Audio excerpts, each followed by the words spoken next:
मुखात सुखाची साखर ठेवून जोडली जन्माची नाती।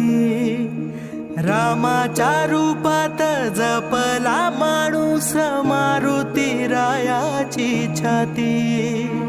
वाघाची लीलानी कपाळी टिळा तू जेडंधारासाठी। भनक भीतीची नवती भवती आभाळ रे माझ्या पाठी। देऊन किनारा मनाच्या होडीचा सारंग हरवला। माझा